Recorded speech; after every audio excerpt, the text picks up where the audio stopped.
Halo, jumpa lagi dengan saya Vincent di Gracia Community Online Experience spesial Natal pada hari ini. Terima kasih untuk Anda semua, baik Anda yang Kristen maupun Anda yang bukan Kristen, yang menyaksikan tayangan kami. Saya ucapkan selamat bergabung.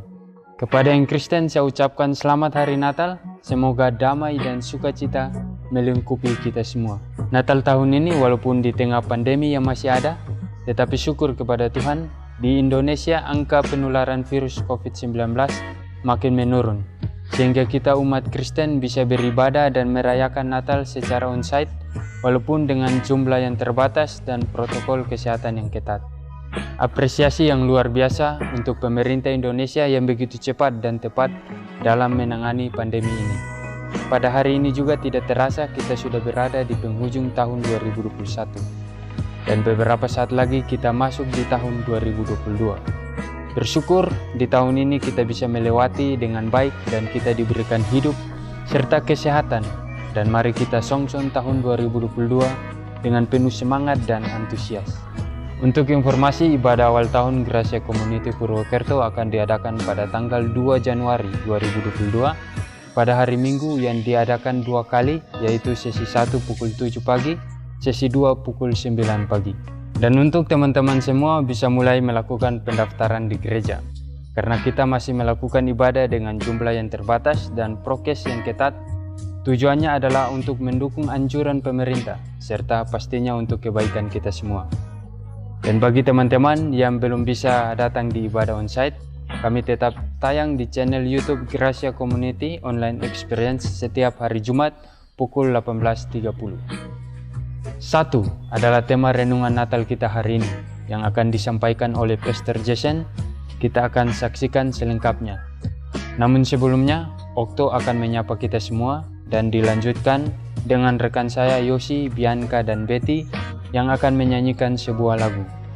Jadi jangan kemana-mana dulu ya, tetap stay di channel ini dan selamat menyaksikan. Tuhan Yesus memberkati. Bapak Ibu teman-teman semua, bagaimana kasih yang kita coba lakukan atau kita amalkan dapat sampai ke hati orang lain? Di tengah-tengah situasi yang mungkin tidak cocok untuk melakukan kasih. Petrus menuliskan kepada orang-orang yang mengikut Kristus di Asia Kecil yang pada saat itu mengalami ketidakadilan, difitnah, dikucilkan, tidak dianggap dan juga merasa kebingungan identitas mereka secara pribadi. Di tengah-tengah penderitaan dan pergumulan terhadap identitas mereka, Petrus menasihati mereka untuk mengamalkan dan menunjukkan kasih persaudaraan. Kemudian Petrus mengatakan kepada mereka, "Karena kamu telah menyucikan dirimu oleh ketaatan kepada kebenaran, sehingga kamu dapat mengamalkan kasih persaudaraan yang tulus ikhlas. Hendaklah kamu bersungguh-sungguh saling mengasihi dengan segenap hatimu." Jadi Bapak Ibu saudara-saudara semua, ada 2 pesan Tuhan yang dititipkan melalui surat Petrus. Pertama, mengasihi harus berdasarkan kasih yang telah kita terima dari karya keselamatan Yesus Kristus yang telah datang ke dalam dunia, yang menderita, mati, dan bangkit untuk menebus dosa seluruh umat manusia. Yang kedua, mengasihi harus dengan sungguh-sungguh dengan hati yang murni. Jadi ajakan saya buat Bapak Ibu Saudara semua, ajakan saya yang pertama, mari kita ingat-ingat kembali kapan kita terakhir merasa dikasihi oleh Tuhan. Apakah pada saat kita dibaptis lalu kita merasakan dikasihi oleh Tuhan? Atau pada saat kita lagi kere, terus kemudian ada yang kasih uang. Atau pada saat kita pulang ke rumah dan kemudian disambut oleh istri dan juga anak atau teman-teman kita. Dan kemudian dibuatkan kopi atau teh dan kita merasakan cinta kasih Tuhan di momen tersebut. Jadi Bapak Ibu saudara-saudara semua, mari kita sama-sama mengingat momen-momen dicintai oleh Tuhan ketika kita melalui tahun 2021 yang sebentar lagi akan berakhir. Mengalami dicintai oleh Tuhan adalah modal kita bisa mengasihi orang lain. Kemudian ajakan saya yang kedua, mari kita coba mengasihi dengan sungguh-sungguh, pakai hati kita yang murni tanpa berpura-pura. Jadi mengasihi tanpa hati itu gampang, tetapi mengasihi pakai hati itu sulit bukan main. Ada banyak hal yang mungkin kita lakukan dengan basa-basi di tahun ini tanpa hati. Tetapi kalau kita coba tambahkan hati kita di tempat itu, akan jadi lebih bermakna dan menyentuh hati orang lain. Ada dua orang bersaudara bekerja sama menggarap ladang milik keluarga mereka. Si kakak telah menikah dan si adik ini masih lajang.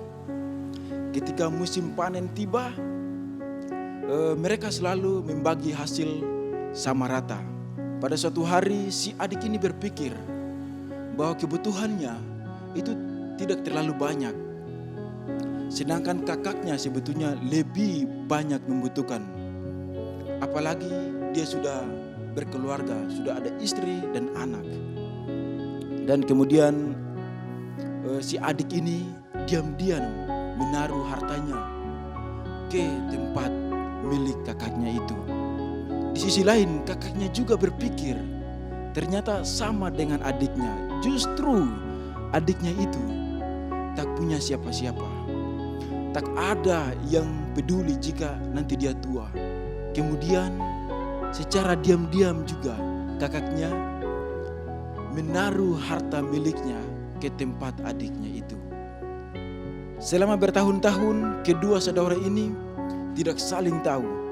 Sampai suatu malam kedua saudara ini bertemu di tengah jalan. Pada saat mereka saling memindahkan hasil panen mereka masing-masing. Di saat itulah mereka sadar dan saling menangis berpelukan. Mereka tahu dalam diam ada cinta yang sangat dalam yang selama ini menjaga persaudaraan mereka. Jadi Bapak Ibu saudara-saudara semua, di momen-momen Natal ini yang kita lalui bersama, biarlah kita dapat menemukan dan mengalami dicintai Tuhan. Dan biarlah cinta yang kita dapatkan boleh sampai ke hati orang lain. Melalui perkataan dan perbuatan kita sehari-hari yang sederhana, yang kita lakukan dengan hati yang sungguh-sungguh, dengan murni tanpa kepura-puraan. Amin. Beri sorak-sorai buat Tuhan Allah kita. Mari Bapak Ibu kita mau bangkit berdiri. Kita mau sama-sama nyanyikan. Terpujilah namamu Tuhan.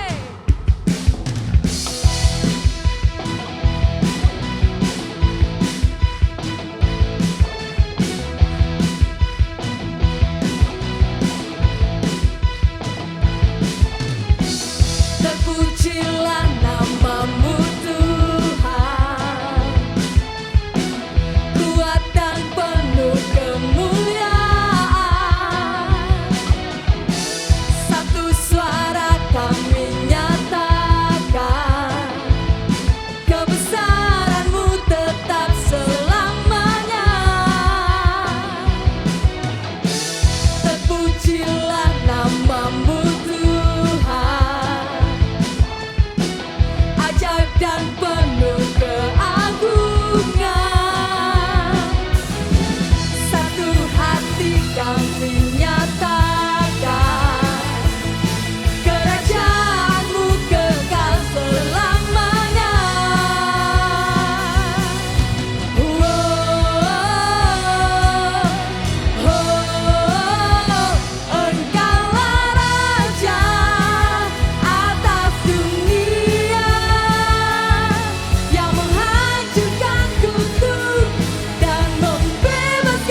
Saya mengucapkan selamat datang di on-site service dari Gracia Community.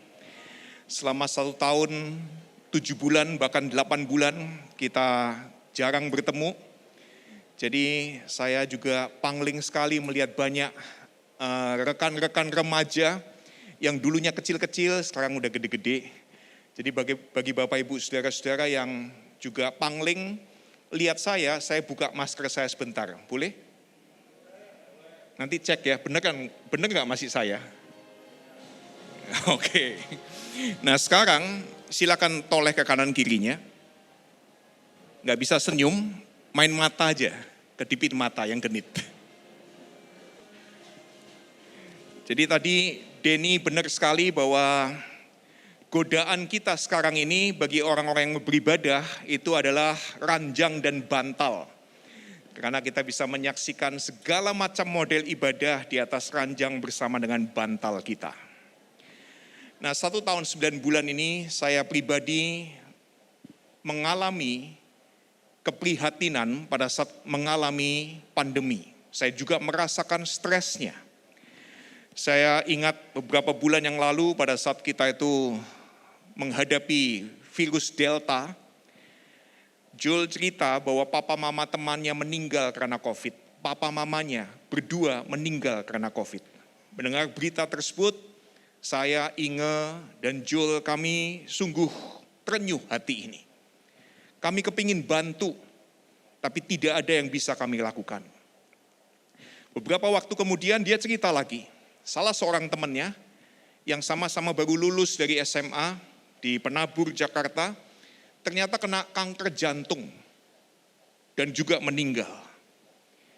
Dan saya membayangkan seperti apa yang dipikirkan orang tuanya. Seperti apa yang dirasakan papa mamanya. Sudah membesarkan anak tersebut, menyekolahkan dengan biaya yang mahal, bermimpi anak tersebut suatu hari jadi orang. Tapi mimpi tersebut tidak kesampaian. Hati ini terenyuh, tapi tidak ada yang bisa dilakukan.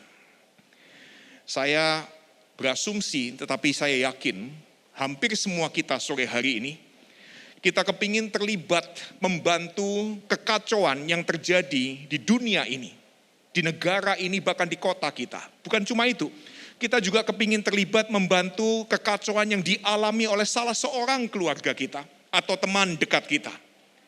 Memang ada orang yang cuek, tetapi banyak dari kita yang punya beban yang sama, punya passion yang sama. Lihat gunung meletus, lihat banjir, lihat anak-anak kecil di abuse, disodomi. Ada anak-anak yang sekolah di pesantren, dihamili oleh gurunya, belasan anak lahir. Ada juga orang-orang yang kita kenal, saya ditelepon selama masa pandemi ini, dia diteror oleh pinjaman online. Kepingin rasanya menolong, tapi kita tidak bisa menolong. Lebih gawat lagi, ada yang namanya ini, belas kasih yang salah arah. Misguided compassion, belas kasih yang salah arah. Ini adalah belas kasih di mana kita kepingin menolong orang, tetapi kita malah melukai orang. Itu kita memberikan solusi jangka pendek untuk kekacauan jangka panjang. Ada seorang anak remaja yang tabrakan naik motor, kakinya patah di beberapa bagian.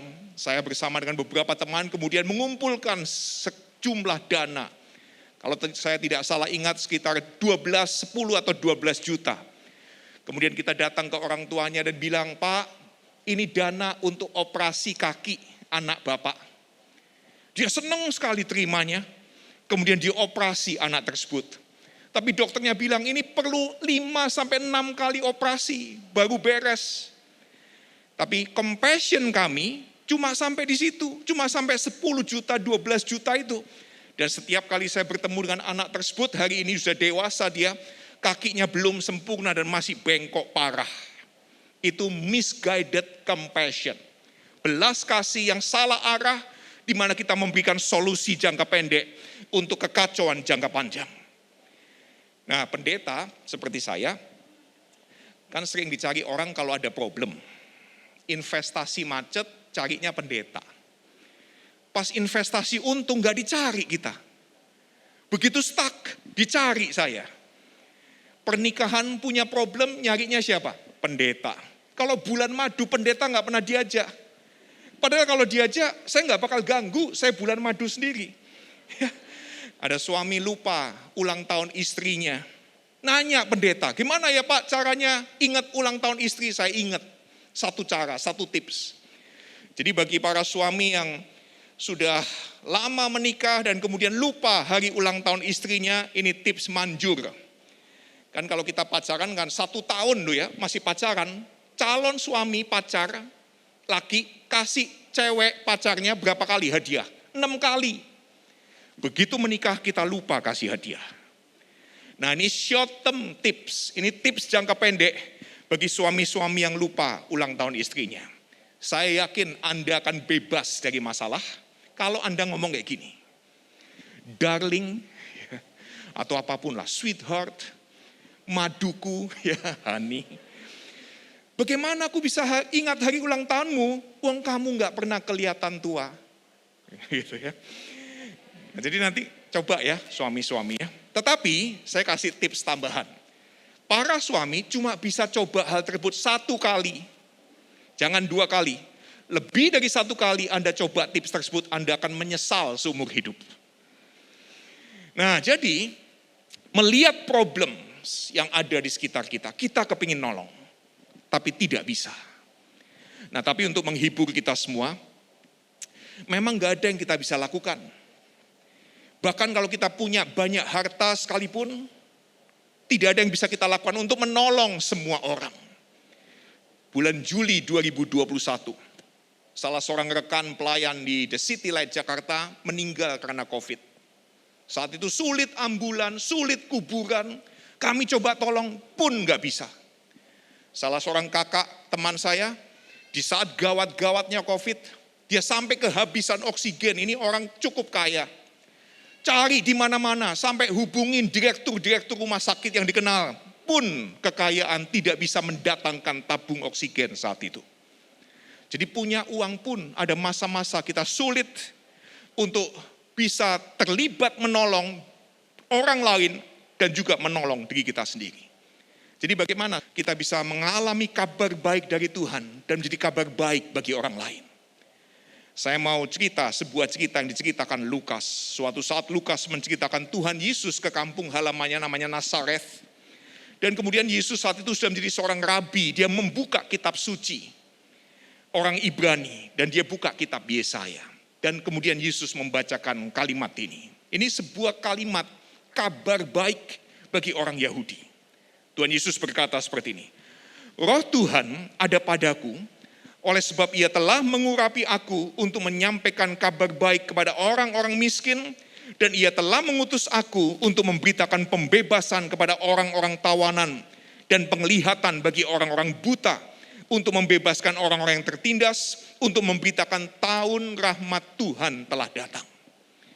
Buat pendengarnya itu kabar baik. Dan itu kabar baik yang dinanti-nanti orang karena yang ngomong seorang pendeta, seorang rabi Yahudi. Tapi respon yang diterima oleh Tuhan Yesus, pendengarnya ngomong kayak begini. Memang kabarnya sih kabar baik, khotbahnya bagus pesannya. Tapi siapa dia? Dia kan anaknya Yusuf si tukang kayu itu, teman main kita semua. Alias Tuhan Yesus tidak diterima oleh orang-orang pendengarnya yang ada di Nazaret. Sampai Tuhan Yesus sendiri kemudian ngomong di ayat yang ke-24, tidak ada nabi yang dihargai di tempat asalnya. Jadi Yesus ingin menyatakan anugerah Tuhan dan pembebasan kepada semua yang tertawan, yang buta, yang miskin, yang tertindas, tapi tidak diterima. Dan kemudian dia melakukan sebuah hal yang kontroversial bagi pendengarnya karena dia merefresh memori orang-orang Yahudi yang dengar dia. Dan dia bilang seperti ini.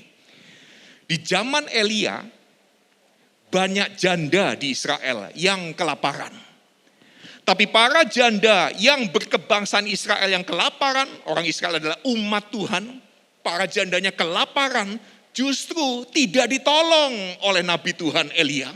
Elia diutus kepada janda di Sarfat, di Sidon, kepada janda non-Israel.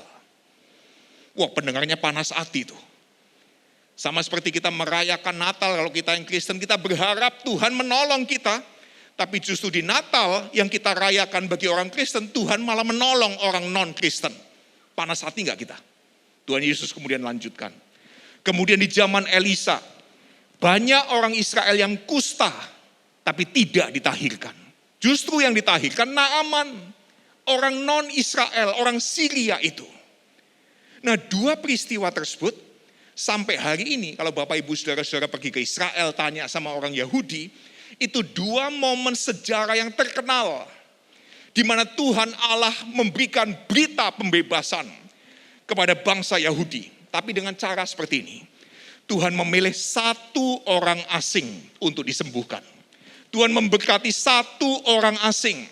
Tuhan menyembuhkan satu orang asing. Dan bukannya semua orang Israel, Tuhan hanya menyembuhkan satu orang non-Israel.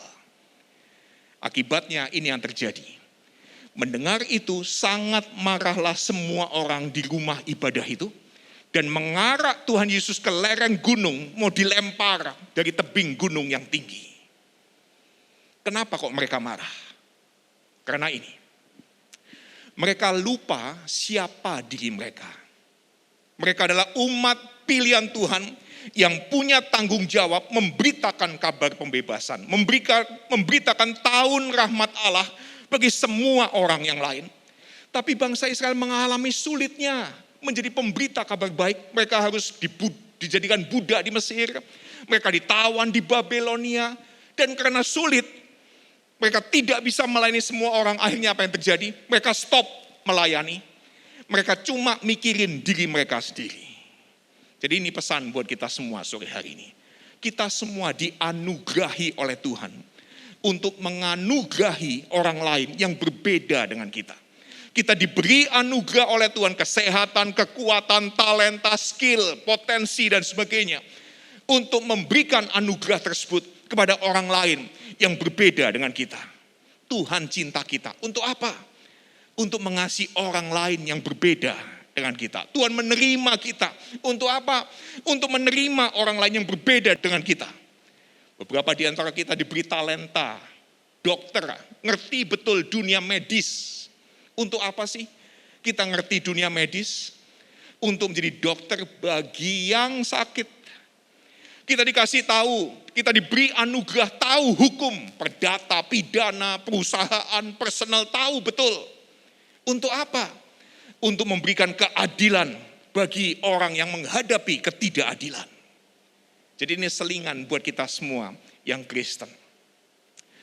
Kalau kita Kristen sore hari ini dan kita mau melakukan pesan Tuhan Yesus dengan segenap hati, jiwa, dan kekuatan, di momen seperti ini kita perlu mendonasikan dana bantuan bagi komunitas non-Kristen. 4 hari yang lalu saya pergi ke sebuah desa Klaces namanya di Nusa Kambangan. 2 jam naik perahu, 4 jam pulang pergi. Kami bersama dengan sebuah yayasan di Jakarta membangun dan menyelesaikan sebuah masjid di Klaces di Nusa Kambangan. Kenapa? Karena ini yang kami tahu. Pada saat kita orang Kristen bertindak dengan rela berkorban demi teman-teman non-Kristen, orang yang jauh dari Tuhan kemudian didekatkan pada hatinya Tuhan. Dan kita bisa mendengar sorakan malaikat di sorga. Bersorak-sorai, bersukacita. Dan saya ikut merasakan sukacita keselamatan. 4-5 tahun yang lalu kami membangun sebuah jalan di Pekodokan di Cilacap. Itu naik perahu 30 menit. Kemudian jalannya masih parah betul. Kita bangun 1 kilometer. Dan hampir setiap tahun di momen Lebaran dan momen Natal, orang desa kumpul di rumah ibadah orang Kristen berdoa bersama. Mengucap syukur bersama dari berbagai macam agama. Saya dikirimin video, saya merasakan, mengalami apa itu sukacita keselamatan. Tapi ini yang Tuhan Yesus kemudian mau ajarkan kepada kita sore hari ini. Pelajarannya adalah ini, buat kita semua untuk kita kerjakan. Kalau kita sudah diberi anugerah oleh Tuhan, untuk memberikan anugerah bagi orang lain, maka yang kita bisa kerjakan adalah ini. Lakukan bagi satu orang apa yang kita ingin lakukan bagi semua orang. lakukan bagi satu orang apa yang kita ingin lakukan bagi semua orang. Mari kita katakan bersama-sama. 1, 2, 3. Bagi semua orang. Saya pernah cerita, saya ditangkap polisi karena masuk jalur busway. Sebelum ada tilang elektronik di Jakarta. Kenapa? Sepanjang hari saya sudah kerja, ngajar, pulang macet, kebelet. Ditangkap sama polisi. Nah, dimintain SIM saya. Pada saat saya masuk jalur busway ada 7-8 mobil di belakang saya. Polisinya minta SIM saya, kemudian dia lihat pekerjaan saya. Oh, pendeta ngelanggar lalu lintas, dia bilang gitu ya. Dan kemudian saya bilang gini, karena saya tahu nadanya orang Jawa, dan saya bilang, Pak, saya cuma bagus sekali nih kok masuk. Ini karena kebelet aja nih, nggak tahan saya nih, macet.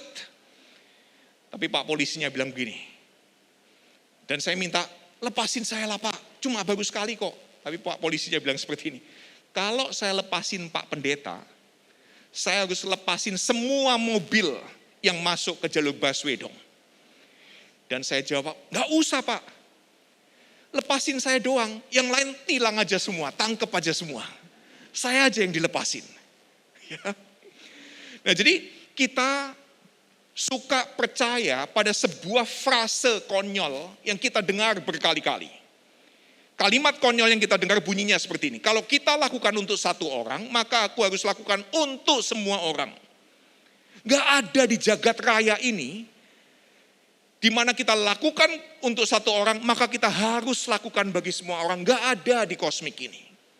Yang kita tahu, karena kita tidak bisa lakukan bagi semua orang, tapi kita bisa lakukan bagi satu orang. Jadi ajakan saya, buat kita semua sore hari ini, kita tidak bisa membereskan masalah AIDS, masalah perdagangan anak, kematian bayi, tapi justru karena saya tidak bisa melakukan bagi semua orang, kita bisa fokus pada satu orang. Jadi pertanyaan buat kita semua yang Kristen maupun yang bukan Kristen adalah ini. Who is your one? Siapa satu Anda itu? Siapa satu orang itu yang Anda akan beri perhatian, yang Anda akan tolong, sama seperti kita ingin menolong semua orang yang lain. Saya berdoa, dan ini doa saya bagi kita semua. Tuhan akan mengetuk hati kita masing-masing.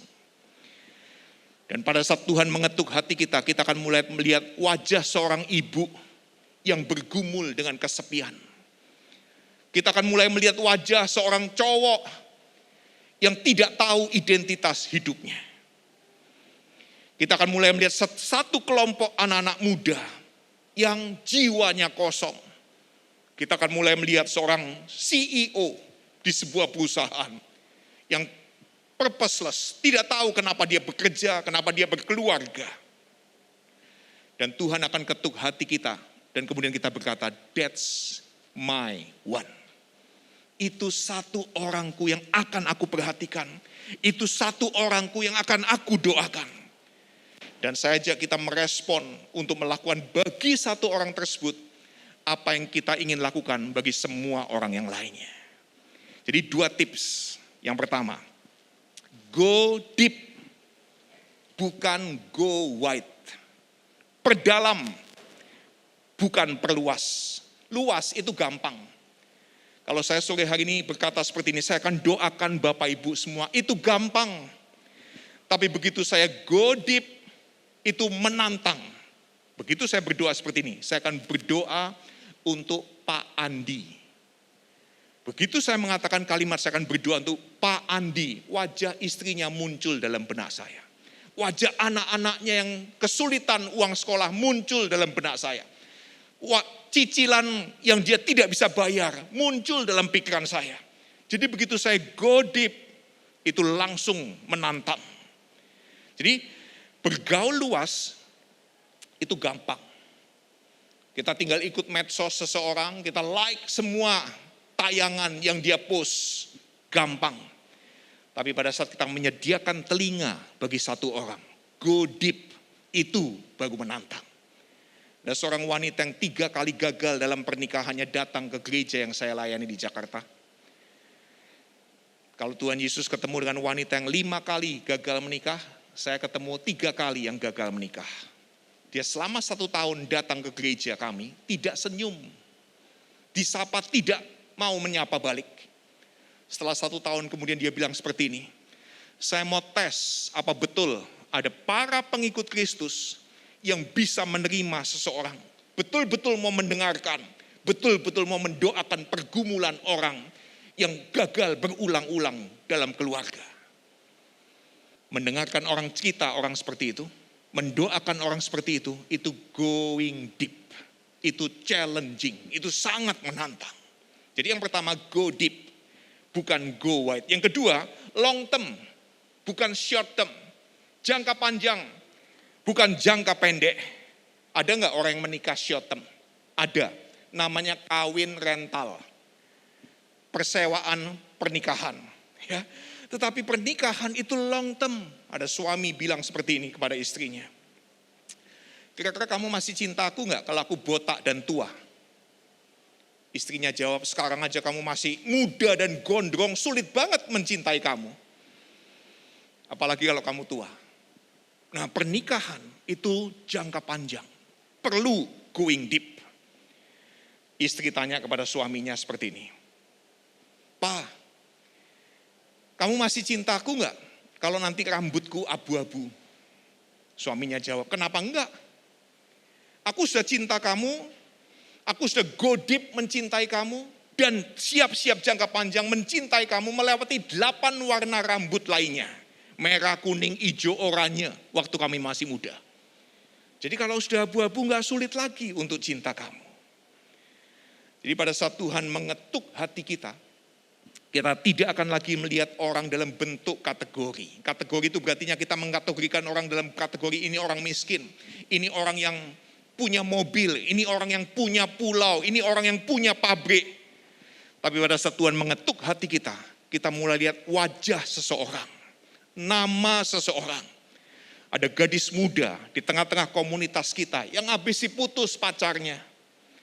Dan hari-hari ini jiwanya sedang terganggu. Jadi rada gila. Bagi yang kenal, Anda perlu going deep dan siap-siap jangka panjang. Ada seorang papa mama yang namanya Tom dan Michelle Dipiasa. Mereka punya anak perempuan namanya Jody Dipiasa. Di usia hampir 2 tahun anaknya didiagnosa kena autisme. Tapi papa mamanya ini orang yang baik. Mereka memutuskan untuk do for one child. Untuk melakukan bagi satu anak ini sama seperti mereka ingin melakukan bagi 3-4 anak yang lainnya. Mereka kasih energi, mereka kasih perhatian dan kasih kesabaran. Ternyata Jody punya talenta musik, suka main piano dan bisa menyanyi, bahkan mencapai nada-nada yang cukup tinggi. Mari kita saksikan filmnya bagaimana Katy Perry kemudian mengajak dia tampil bersama di sebuah acara 10 tahun yang lalu. Mari kita lihat videonya. Jody was diagnosed right before her 2nd birthday. What they told us was we don't know what causes autism, there's no cure for it, it's a lifelong disability, and don't expect too much.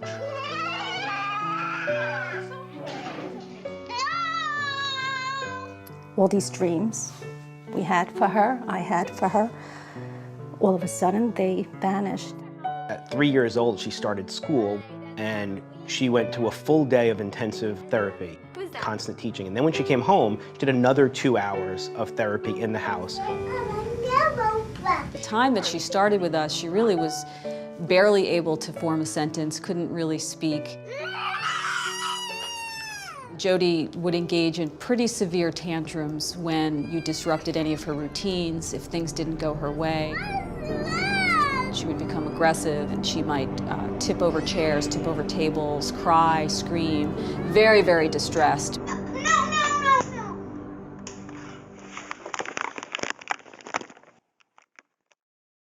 Let's go to the kitchen. Thank you, Bridget. You're welcome. Almost everything was taught to her from a very young age. We were extremely lucky to have gotten into a program where my child was able to access exactly what she needed.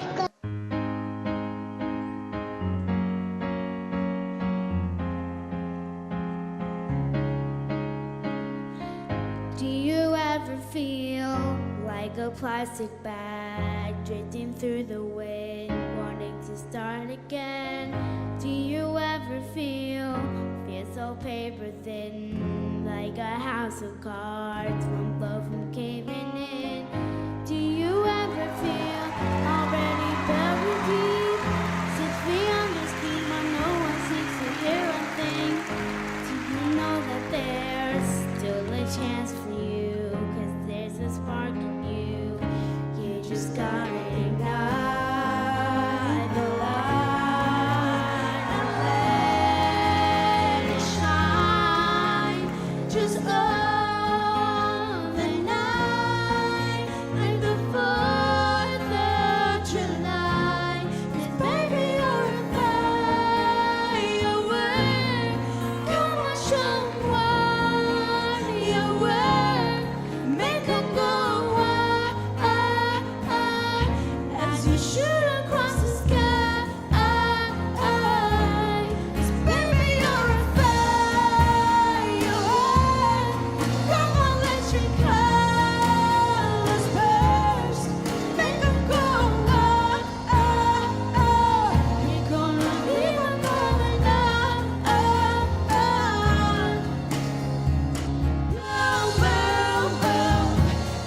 brighter than the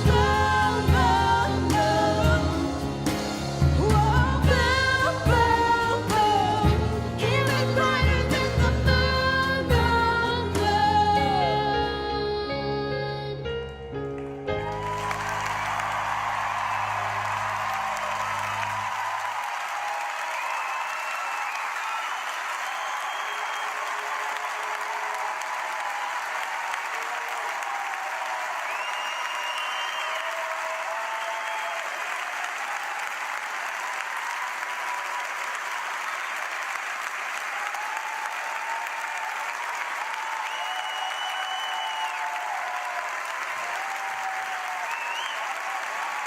Jody sekarang jadi salah satu komposer di Amerika yang sangat berbakat dan dunianya berubah karena papa mamanya fokus melakukan pada satu anak ini dan itu mengubah kehidupan anak ini dan mengubah juga dunia orang tuanya. Saya berharap dan saya mengajak, apa kita bisa menjadi pemberita anugerah Tuhan bagi kita-kita yang sudah menerima anugerah Tuhan. Kita bisa melakukan bagi satu orang apa yang kita ingin lakukan bagi semua orang yang lainnya. Mari kita berdoa bersama. Tuhan Yesus, pada sore hari ini kami sudah mengalami bersama dengan seluruh dunia dihajar oleh pandemi selama berbulan-bulan. Kami ikut merasakan takut, galau, krisis. Tapi kami disertai oleh Tuhan sampai saat ini. Kami diberi anugerah oleh Tuhan sampai hari ini. Dan kami berdoa dan memohon. Kiranya Tuhan juga terus membuat hati kami peka terhadap situasi sekeliling kami. Kami menjadi orang-orang yang juga punya tujuan hidup yang jelas. Diberkati oleh Tuhan, dianugerahi oleh Tuhan. Yang kemudian kami bisa bagikan anugerah tersebut, berkat tersebut kepada orang-orang yang kami kenal. Kami tidak bisa melayani semua orang, tapi kami bisa fokus pada satu orang, mendoakan satu orang, menjadi teman bagi satu orang, memperhatikan satu orang, menyediakan telinga yang mendengarkan curhat satu orang. Dan kami percaya Tuhan yang menyertai kami akan terus mengerjakan perkara yang dahsyat dalam kehidupan kami dan orang yang kami temui tersebut. Kami bersyukur untuk anugerah Tuhan. Dan kami tidak pernah sendirian karena Tuhan yang maha perkasa, pencipta langit dan bumi yang adalah juru selamat bagi seluruh dunia, menyertai kami semua dan memberikan kepada kami hikmat, berkat yang kami perlukan. Di dalam nama Tuhan Yesus Kristus juru selamat kami sudah berdoa. Amin.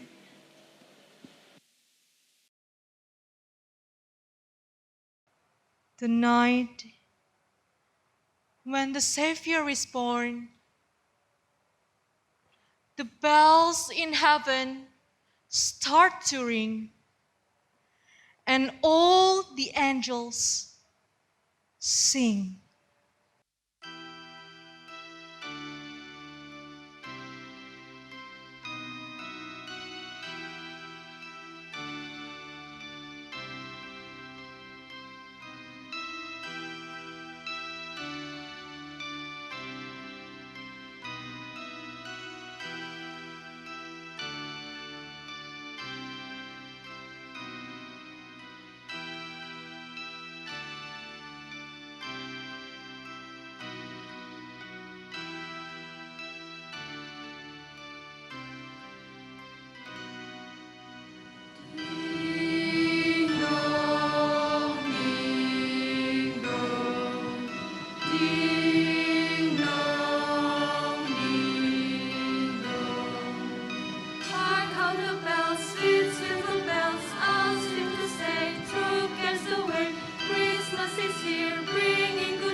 Mari kita lakukan bagi satu orang apa yang kita ingin lakukan bagi semua orang. Terima kasih Pastor Jason untuk renungan Natal tahun ini akan menjadi pengharapan yang baik untuk kita semua. Serta untuk semua rekan-rekan tim GCC Purwokerto, terima kasih untuk pelayanan hari ini. Salam sehat dan kompak selalu. Kami ucapkan terima kasih untuk Bapak Ibu dan teman-teman semua yang telah dengan setia dalam memberi persembahan. Kiranya Tuhan memberkati dan memberi kemudahan untuk segala usaha pekerjaan Bapak Ibu semua. Selanjutnya untuk Bapak Ibu yang akan memberikan persembahan, bisa langsung ke kotak persembahan yang ada di gereja, bertemu dengan pengerja di gereja, atau Bapak Ibu bisa langsung mentransfer ke rekening gereja yang tertera di layar Anda. Teman-teman, jangan lupa mari tetap patuhi protokol kesehatan yang ada, sehingga tidak ada lagi lonjakan orang yang terkena virus COVID-19, yaitu dengan menggunakan masker saat kita keluar rumah, mencuci tangan dengan sabun, dan menghindari kerumunan. Lindungi diri Anda, keluarga, dan Indonesia. Saya Vincent, sampai jumpa di online experience kita Jumat depan. Selamat Hari Natal 2021 dan selamat menyongsong Tahun Baru 2022. Tuhan Yesus memberkati.